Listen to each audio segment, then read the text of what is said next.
Y bien, mis hermanos, te digo esto también porque creo que si hay algo que anhelamos en este tiempo es vivir la experiencia del Espíritu Santo. Pentecostés no es una fecha más en el calendario. Hoy todavía lo vemos en el calendario y espero que lo sigamos viendo en el calendario. Pentecostés es más que eso. Pentecostés es vivir una vida con la sensibilidad de las cosas de arriba, con una conciencia clara de lo que estamos disfrutando o de lo que estamos celebrando en Jesucristo. Pentecostés es un regalo de Dios, no lo puedes olvidar. Es el Espíritu Santo que se vino a encasillar en el corazón pequeño del ser humano para mostrarnos un pedazo de la gloria del Señor.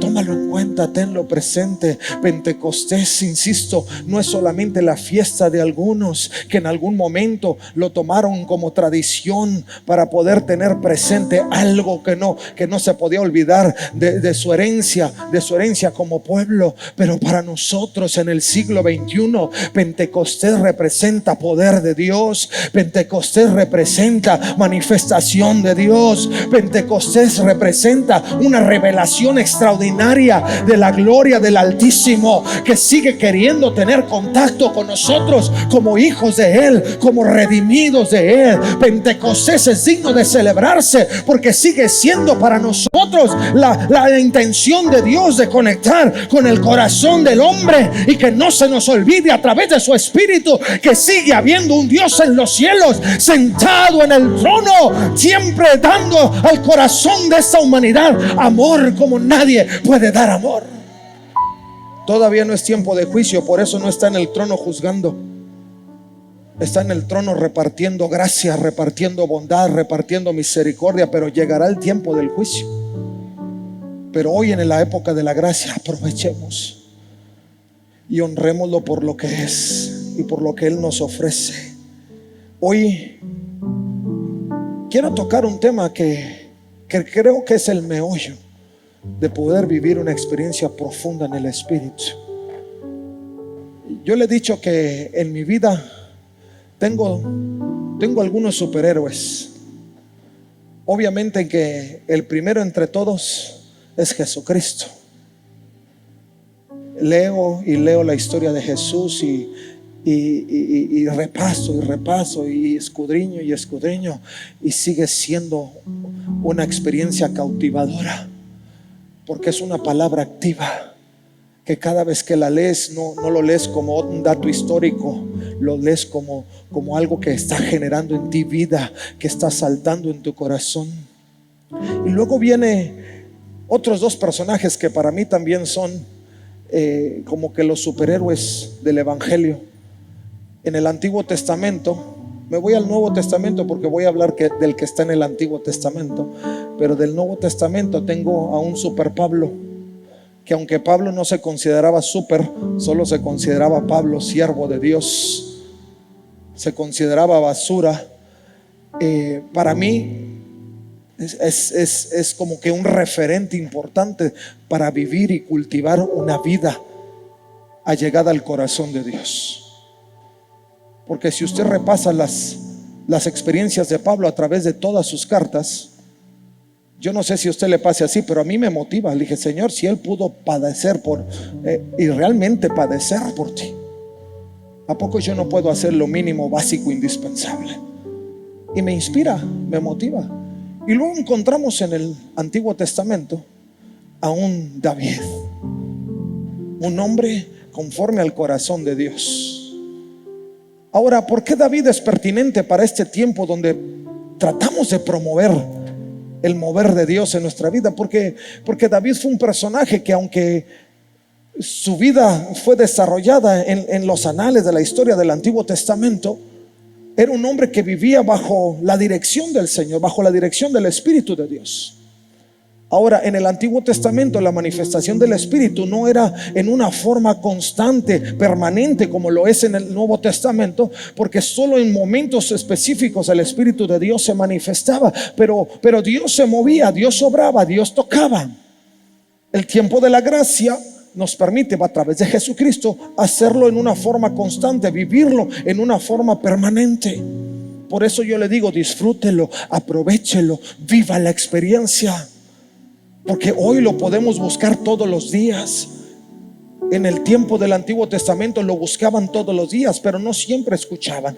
De pronto alguno tenía que ir con algún profeta, alguno tenía que buscar lo que en la Biblia llaman algún vidente, que también eran personas que en su tiempo tenían conexión con el Espíritu de Dios y buscaban medios para conectar con Dios. Pero en el caso de David particularmente, había algo que mantenía el corazón y el espíritu de David en una constante sensibilidad hacia las cosas de Dios. Que creo que si algo quiero que usted lleve en su corazón en este tiempo, es que no perdamos la sensibilidad de poder vivir la experiencia del Espíritu Santo. Hoy lo estamos promoviendo porque aparece en la agenda, pero la intención nuestra no es que sea una práctica anual. La intención nuestra como congregación, como ministerios de la iglesia, es que usted lo busque todos los días. Es que usted tenga un contacto personal cada instante, cada momento. El Espíritu de Dios es real. El Espíritu Santo está entre nosotros. Él habita en medio de las alabanzas de su pueblo. Usted ora y lo encuentra. Usted alaba y lo encuentra. Usted busca y lo halla, porque Él dijo que sería encontrado de aquel que le buscara. Usted toca y le abre, porque ese es el tiempo en el que nos encontramos. Y David, aunque en un tiempo distinto, era una práctica común para él vivir en una constante conexión con el corazón de Dios. Ahora, había algunas características importantes de David que creo que son bastante pertinentes. Antes de entrar en uno de los salmos particulares que yo quiero que usted encuentre, Salmo número 8. Salmo número 8. Y yo he dado como título a este mensaje: oh Señor, Señor nuestro. Fue una expresión de David, y usted lo va a ver en el pasaje que vamos a leer. Oh Señor, Señor nuestro. Porque para David la expresión tal cual la escuchó no era solamente una frase, una declaración. Detrás de esa frase venía un estilo de vida, venía un hábito de búsqueda, venía una conexión de Dios constante, permanente. Y miren lo que dice la Escritura: oh Señor, Señor nuestro, tu majestuoso nombre llena toda la tierra. Tu gloria es más alta que los cielos. Espero que siga conmigo la lectura. Vamos bien, ¿verdad? Porque yo estuviera en un grito por todo lo que estoy escuchando. Déjeme repito: oh Señor, Señor nuestro, tu majestuoso nombre llena toda la tierra. Tu gloria es más alta que los cielos. A los niños y a los bebés les has enseñado a hablar de tu fuerza. Mire que la plática de los niños y de los bebés era hablar de la fuerza de Dios. Que quisiera yo que los bebés de este tiempo hablaran de la fuerza de Dios. Pero lo vamos a hacer en el nombre de Jesús. Así silencias a tus enemigos y a todos los que se te oponen. Cuando miro el cielo de noche y veo la obra de tus dedos, la luna y las estrellas que pusiste en su lugar, me pregunto, decía el salmista, ¿qué son los simples mortales para que pienses en ellos? En la versión 60 dice: ¿quién soy yo para que tengas de mi memoria? Los seres humanos para que de ellos te ocupes. Sin embargo, los hiciste un poco menor que Dios. El debate entre la versión griega y la versión hebrea de la Escritura nos lleva a la interpretación entre que si poco menor que los ángeles o poco menor que Dios. Yo me inclino más por poco menor que Dios, porque a fin de cuentas quien nos creó fue Dios, quien nos hizo a su imagen y semejanza fue Dios, quien sopló en nosotros aliento de vida fue Dios. Entonces, si alguna similitud tenemos, es a Dios. Ahora recuerden, no somos Dios, solo poco menor que Dios. Y dice: Sin embargo, los hiciste un poco menor que Dios y los coronaste de gloria y honra. Los pusiste a cargo de todo lo que creaste y sometiste todas las cosas bajo su autoridad. Los rebaños y las manadas y todos los animales salvajes, las aves del cielo, los peces del mar y todo lo que nada por las corrientes oceánicas.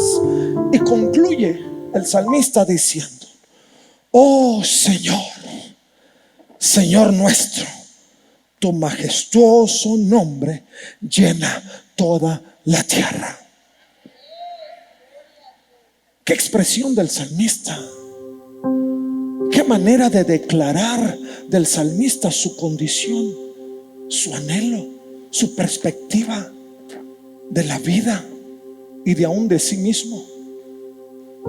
Yo le decía hace unos momentos que tengo que decirle brevemente algunas características importantes de David. ¿Por qué era importante? Es importante. Primero, usted conmigo tiene que reconocer que David, en medio de sus tantas virtudes, que en breve yo le voy a decir, era un hombre muy guapo. Un hombre muy guapo. La Biblia dice que él era guapo, guapísimo. Amén. Ok. Primera de Samuel capítulo 16, 12 dice: entonces Isaí mandó a buscarlo. El joven era trigueñito, apuesto, de hermosos ojos. Ya veo algunas chicas que están haciendo como que la imagen mental, ¿no?, de David. Señor, mándame un David. O las hermanas con su esposo: Señor, que se vea como David. Pídeselo, Señor. Y dice, y el Señor le dijo: a este úngelo. No era solo guapo, era ungido. Era un hombre de Dios. Yo creo que lo hacía guapo era la unción. Sus rasgos físicos eran importantes, pero sus rasgos físicos no lo hacían un hombre conforme al corazón de Dios. Lo que lo hacía un hombre conforme al corazón de Dios eran sus rasgos espirituales internos, su carácter, su actitud, su corazón, su espíritu delante del Señor. Era un hombre habilidoso, tenía muchas habilidades. Era músico. ¿Dónde están los músicos? Era músico y bueno, excelente músico. Mira lo que dice Primera de Samuel 16, 18. Dice: entonces un siervo le dijo a Saúl: uno de los hijos de Isaí de Belén tiene mucho talento para tocar el arpa. Era buenísimo, un músico de alto nivel. Dice, no solo eso, y sigo con las características, además era buen cantante. Cantaba y era de los buenos. Se aventaba cualquier aria que pudiera cantar y cualquier obra magistral en cualquier teatro. Pero bueno, él lo hacía con las ovejas y se lo cantaba a un Saúl que se le metía el demonio de vez en cuando. Pero eso no lo hacía menos cantante, al contrario. Además, David era un gran poeta. En la versión griega de la Biblia dicen que 83 salmos eran de David. En la versión hebrea 72, 73. De cualquier forma, son casi la mitad o más de la mitad de los salmos, porque era un hombre que sabía escribir, que sabía hacer prosa, que sabía declarar sus pensamientos en un estilo tan propio. Su habilidad era grande. Además era un gran bailarín. Pero que baila, yo no bailo, ni siquiera voy a hacer el intento. Así es que no se me quede viendo a ver si el pastor va a bailar. No voy a bailar. Primero porque ni sé, y lo que sé no va con la música que me están tocando. Pero David lo era, aunque en algún punto Mical lo juzgó, pero no por su baile, lo juzgó por dónde lo hizo y en medio de dónde lo hizo. Pero mira lo que dice. Dice: y David danzó ante el Señor con todas sus fuerzas, vestido con una vestidura sacerdotal. Era una danza santa de reconocimiento y de celebración.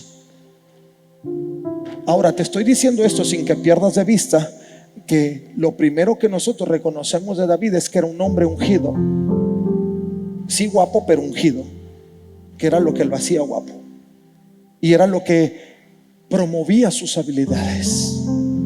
Porque esto es importante, porque la manifestación de Dios en nuestras vidas, como queremos percibirlo, no es solamente una manifestación esporádica, al aire, a la distancia. Ese tiene que ser una manifestación constante, como Dios ha intentado hacerlo constantemente. Y en cada característica de David, en cada área específica, en cada rasgo de su vida, él manifestaba la gloria de Dios. No me escuchaste. Dije, David en cada rasgo, los poemas que él escribía eran para Dios, eran salmos que exaltaban la gloria de Dios. La danza que él emitía de cualquier tipo era danza para el Altísimo, en reconocimiento por su presencia. Cualquier cosa que él componía para Saúl era música que exaltaba la gloria del Rey de Reyes y del Señor de Señores. Era un hombre que la unción lo hacía lo que era. Era un hombre que la unción no solo lo catalogaba en los anales de la Escritura como un hombre conforme al corazón, era un hombre conforme al corazón de Dios. Y eso es vivir bajo la influencia del Espíritu Santo, porque era un hombre que vivía bajo la unción de Dios. Por eso yo le dije que los rasgos eran importantes, además de lo que él escribe enseguida. Pero no he terminado. Además, era un hombre rico y prominente. El ser rico y prominente no le quitó su intención, ni su deseo, ni su necesidad de vivir bajo el amparo de Dios, sino todo lo contrario. Él sentía mayor responsabilidad. Mientras más recibía, más buscaba al Señor. Además, era un hombre de guerra, de estrategia de guerra. El mismo Samuel lo declaraba. Mismo verso 16 de la primera de Samuel. No solo era eso, no solo tocaba el arpa, dice, sino era un guerrero valiente, un hombre de guerra y de buen juicio. Y luego también reitera que era un hombre bien parecido. Las características y los rasgos particulares de David reflejaban la gloria de Dios. Si nosotros tenemos intención de vivir bajo la influencia del Espíritu Santo y buscar el poder del Espíritu Santo, es para que cada pieza de nosotros hable de la majestuosidad de Dios. Ay, no me escuchó. Dije, para que cada miembro, pieza, elemento que compone nuestra vida hablen de la gloria de Dios. Aleluya. ¿Por qué quiere ser ungido? ¿Por qué quiere vivir bajo el toque del Espíritu Santo? ¿Solo para vivir en la moda del ya me tocó y hablo en lenguas? No. Es para cumplir nuestra responsabilidad de reflejar la gloria de Dios. Y lo podamos hacer como David, con un corazón afable, dispuesto, entregado. Porque David lo hacía con toda sinceridad. ¿Y sabe qué era lo que caracterizaba a David aún mayor que todo? Que era un adorador, que adoraba al Señor en espíritu y en verdad. Vamos, si le va a aplaudir al Señor, apláudale. ¿Qué es lo que yo necesito hacer para vivir la experiencia plena del Espíritu Santo? Tengo que pedirle al Señor que me dé la oportunidad de ser un adorador, que le adore en espíritu y verdad. Un adorador no tiene que ver con sus habilidades musicales. Un adorador no tiene que ver con sus habilidades de poder hablar bien frente a público. No, un adorador tiene su habilidad y su centro en una expresión sincera de humildad y de entrega delante del Señor. Si mi pueblo, sobre el cual mi nombre es invocado, se humillare y se arrepintiere de todos sus pecados, entonces veremos la gloria de Dios, entonces veremos la tierra santa, entonces veremos una manifestación sobrenatural del Espíritu Santo. No dejemos que nada en nuestra vida nos aleje de la forma en que percibimos a Dios. Lo que David observaba, o la concepción de David al respecto de Dios, era el poder percibir la gloria de Dios en medio de todo. Yo no sé en qué ambiente David estaba escribiendo. Algunos historiadores, teólogos dicen que el relato de David en este tiempo era en medio de tiempos de lucha, era en medio de tiempos de aflicción. Pero aún en medio de eso David se podía detener y podía decir: Señor, a pesar de todo, tú eres sobre todo y en todo. David tenía una percepción del atributo, de la majestad de Dios. Porque él decía: oh Señor, Señor nuestro, tu majestuoso nombre llena toda la tierra. David podía percibir justamente ese atributo de majestad de Dios, y eso significaba no solamente que reconocía que Dios era rey, que Dios era realeza. Eso significaba que las victorias eran del reino que representaba. Eso significaba que el poder de juicio no estaba en su propia persona, sino en la dirección de aquel que lo había ungido, de aquel que estaba sobre de él, de aquel mismo que lo hacía danzar y lo hacía reconocer la grandeza de Dios en todas las cosas, porque era parte de la realeza y de la majestuosidad y de la autoridad que Dios tenía. Para David era percibir que el gobierno de la creación estaba sobre de él, porque era majestuoso su nombre sobre toda la tierra. Esa era la concepción de Dios. ¿Cuál es nuestra concepción de Dios? A veces no vemos un toque ni una manifestación de Dios en nuestra vida, porque percibimos a Dios en una línea diferente. Solo estamos pensando que si yo tengo el Espíritu Santo voy a hablar en lenguas, pero no estoy pensando que tener el Espíritu Santo es tener a Dios mismo habitando en nosotros. No pensamos que tener a Dios habitando en nosotros va a afectar cada sentido de nuestra vida. No pensamos que nuestra vida tiene que ser una vida de honra para el Señor. Y no logramos que baje la gloria porque solo estamos esperando poder, y ni siquiera sabemos qué tipo de poder. Solo queremos poder. Pero hoy estamos en condiciones para que en este Pentecostés podamos pedir de la forma correcta y podamos decir: Señor, lléname, lléname, lléname, lléname, lléname, lléname, lléname. Y que cada sentido de nuestra vida, insisto, cada pieza de nosotros exalte la gloria de Dios. Porque si no es así, pues seguirá diciéndole: lléname, lléname, lléname, y nunca lo va a llenar. Disculpe que le rompa la burbuja, pero el Espíritu Santo no es un poder de moda, no es un poder de estación, no es como que la temporada del Espíritu Santo.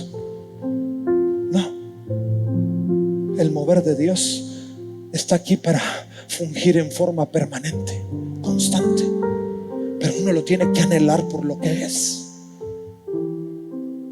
Dios mismo. No. El Espíritu Santo es Dios mismo. Usted está captando mis palabras. Dije: el Espíritu Santo es Dios mismo. Por eso nuestra percepción, como lo era la percepción de David, tiene que ser en contemplación. Una de las prácticas en el ejercicio espiritual es tomar tiempo para contemplar. Esa es parte de un ejercicio espiritual, contemplar. David lo hacía Por eso el Salmo 121 dice: alzaré mis ojos a los montes, ¿de dónde vendrá mi socorro? Porque estaba contemplando la grandeza de Dios. Estaba contemplando la majestuosidad y soberanía de Dios sobre todo. Si usted quiere vivir en la influencia del Espíritu Santo, tiene que aprender a contemplar la grandeza de Dios y contemplarla dentro de usted, que cuando se vea al espejo pueda definir si usted es un hombre o no es un hombre de Dios, o una mujer o no una mujer de Dios. La autocrítica, el autojuicio de nuestra vida se define en la influencia que tenemos. Y esto lo saben los psicólogos. Si la influencia del Espíritu Santo, usted va a percibir la gloria de Dios. Si la influencia no del Espíritu Santo, va a estar ahí: dame poder, dame poder, dame poder, y no le va a llegar el poder. Y se va a frustrar y nunca más lo va a buscar. Pero si lo hacemos en las condiciones y en las razones correctas, contemplando las victorias, el juicio, la ley, el gobierno, y entendemos que toda la creación revela el poder y la gloria del nombre de Dios, las cosas cambian. Entonces vamos a ser la iglesia que necesitamos ser. Entonces vamos a ser verdaderos pentecostales que griten gloria a Dios en medio de lo que sea. Que cuando hay lucha, gloria a Dios, aunque me sea difícil, pero gloria a Dios. Que cuando hay momentos de adversidad, más allá de nuestra capacidad, gloria a Dios.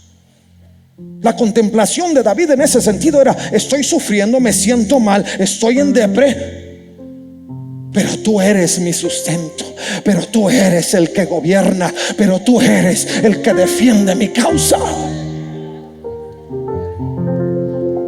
Eso sucede bajo la influencia del Espíritu Santo. Todo revela en nuestra vida el poder de Dios y su majestuosidad.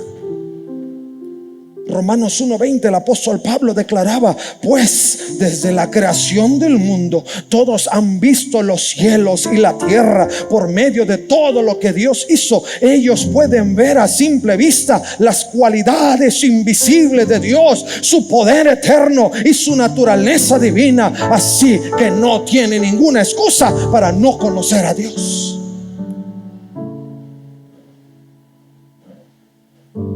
Estamos en ese tiempo. ¿Cuántos anhelan el Espíritu Santo?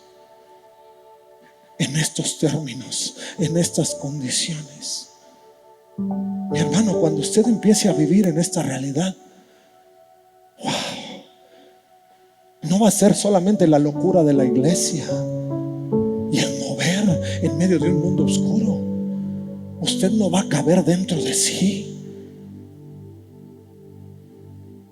Usted no va a caber dentro y decir: ¿qué me pasa, Señor? ¿Qué me pasa, Señor? ¿Y qué tengo? Y gloria a Dios y aleluya. Y antes nos acordábamos de un hermano que brincaba y se la llevaba, el hermano Polvorita, que le decían: pero es que vivía en la gloria.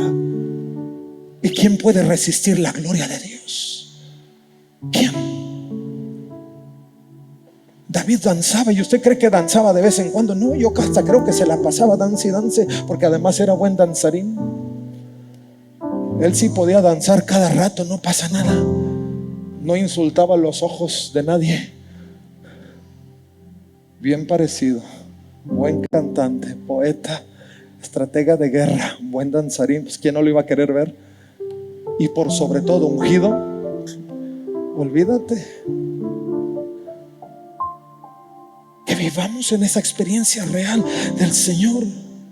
Que podamos hacer al Señor digno de reconocimiento. Que podamos tener en claro nuestra percepción de nuestra condición, como lo hizo David. Si David lograba declarar: oh Señor, Señor nuestro, era porque él no se consideraba nada para poder estar frente a la gloria del Señor. Por eso más adelante encontramos en el mismo pasaje que él declaraba: Señor, ¿qué son los simples mortales? ¿Qué son los simples mortales para que siquiera dediques una neurona en pensar en ellos? o los seres humanos para que te ocupes de ellos. David no solo entendía la condición de Dios y su percepción de Dios, David conocía su percepción de sí mismo. ¿Quién soy yo frente a Dios? Nada ni nadie. Hay quienes en este tiempo, por no entender su percepción y la percepción de Dios, son capaces de reprocharle. Viven en un reproche a Dios. Nos creemos que tenemos la autoridad para reprocharle a Dios. ¿Qué? ¿Quién soy yo, simple mortal, para que siquiera Dios piense en mí? ¿Quién soy para que siquiera se ocupe de mí? Pero David lo tenía claro. Por eso todos sus rasgos físicos no eran nada que le hiciera a él hacerse orgulloso de sí mismo, porque por sobre todo él entendía que su condición estaba bajo la condición de Dios. Ahora, esto es algo interesante, porque a pesar de todo esto, Dios establece dos esferas específicas de gobierno. Si ustedes observan, dentro del pasaje nos encontramos particularmente que Dios habla de esas dos esferas de gobierno y le dice: Señor, lo hiciste poco menor que Dios y lo coronaste de gloria y honor, lo pusiste a cargo de todo lo que creaste y sometiste todas las cosas bajo su autoridad. La percepción al respecto de David y de Dios era entender que él lo había creado todo y lo gobernaba todo, pero que en su gracia, en su amor, en su deseo, él lo puso como parte del gobierno de lo creado en la tierra, porque existían dos esferas particulares: la esfera en los cielos, la esfera en lo invisible, la esfera espiritual y la esfera terrena, donde Dios puso a los hombres a gobernar. Porque Dios había inspirado en el ser humano cualidades importantes sopladas por Él mismo para ejercer gobierno. Esa es gracia de Dios, ese regalo de Dios. Vivir bajo la influencia de Dios no solo nos abre los ojos y nos permite discernir las cosas, sino que nos da la oportunidad de poder gobernar en los términos de Dios, entendiendo nuestras condiciones.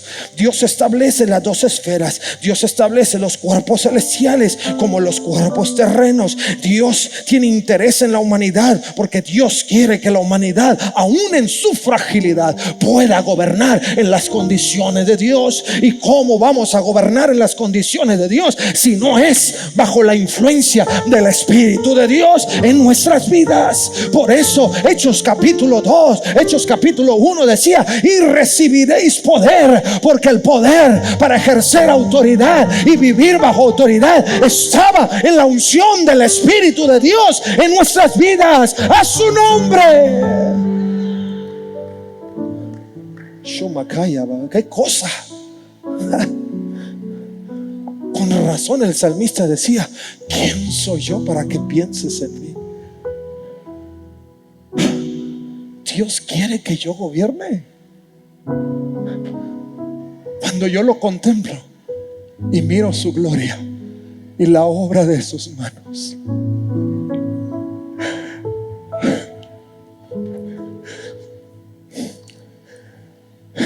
¿por qué le interesa a Dios que yo gobierne? Porque Dios quiere que yo viva bajo la unción de su Espíritu. Porque Dios quiere bautizarme.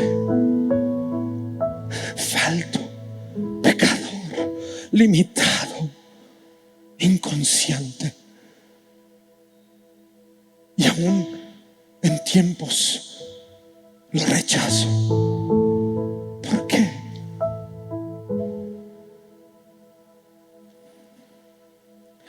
David nunca lo pudo entender, y si David no lo entendió, menos yo. Pero lo que sí sé es que lo mismo que estaba a la disposición de David, que era la unción de Dios, que era el Espíritu de Dios que habitaba sobre la vida de David, está a la disposición mía en este tiempo. Yo no sé por qué Él quiere que yo sirva. Yo no sé por qué Él quiere que yo gobierne aún sobre mi propia vida. Yo no sé por qué Él me tiene aquí, si no es que sirva a sus propósitos. Pero lo que sí sé es que Él quiere que yo viva bajo esta unción especial, que muestre, que revele su gloria. Dios quiere desarrollar un gobierno conjunto entre el hombre y Él, para que podamos seguir viendo su grandeza. Dios quiere que podamos seguir viendo su grandeza, su poder. Él sigue siendo el gobierno de nuestra vida, pero necesitamos caminar en el orden específico de Dios. Él puso su ruaj en nosotros para dar testimonio de su majestad y de su poder y de su gracia. Porque aunque no entendemos por qué nos escogió, Él nos escogió. Y eso solo tiene una palabra que lo describe: gracia. Gracia. Gracia. Gracia, gracia, gracia, gracia. No merezco nada, pero Dios de todo me ha hecho partícipe. Para su gloria, sí. Para mi gloria, no tanto. Y tercero, David reconocía en medio de todo la suficiencia y la plenitud de Dios. Cuando el Espíritu Santo viene sobre ti, tú reconoces la suficiencia de Dios. Y podemos cantar como cantábamos hace un momento: si te tengo a ti, lo tengo todo.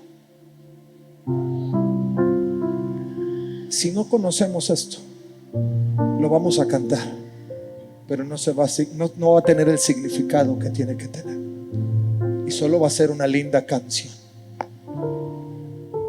Pero si vivimos en estos términos, bajo el poder y la unción del Espíritu Santo, como David, en forma contemplativa vas a decir: si te tengo a ti, lo tengo todo. Si te tengo a ti, no me hace falta nada. Si te tengo a ti, Señor, me basta tu gracia, como lo declaró Pablo. Cuando lo hacemos en ese punto, afirmamos la soberanía de Dios sobre todas las cosas. Cuando lo hacemos así, afirmamos la grandeza de Dios en todas las cosas. Y cuando lo vivimos en esa condición, afirmamos la plenitud de Dios revelado en todo lo creado. Y entonces sí, como David, podemos concluir como él concluyó el Salmo: oh Señor, Señor nuestro, tu nombre es majestuoso en toda la tierra.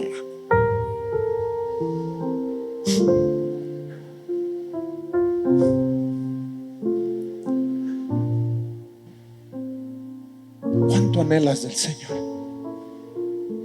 ¿Cuánto quieres de Él? ¿Cuánto necesitas de Él? Yo te voy a invitar en los siguientes momentos a que tú tomes un paso hacia el altar de Dios. Pero quiero que lo hagas con esta conciencia. Si tú realmente necesitas el Espíritu de Dios en tu vida por las razones correctas, Entonces yo te voy a invitar a que tú te levantes de tu lugar y tú corras a este altar.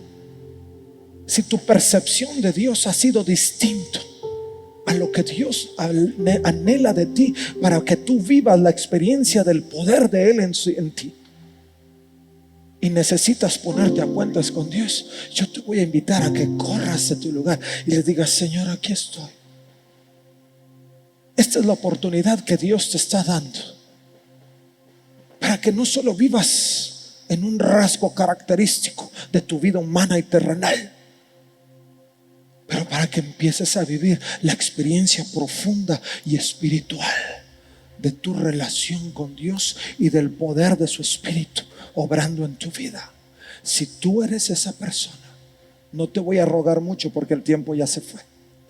Pero si tú estás en esa condición y anhelas y deseas vivir en el poder, en la gloria, en el fuego, en la majestad de Dios en tu vida, sal de tu lugar y ven aquí a este altar en el nombre de Jesucristo.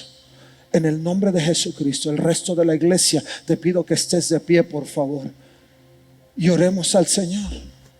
Y oremos al Señor. Este es un tiempo de gloria.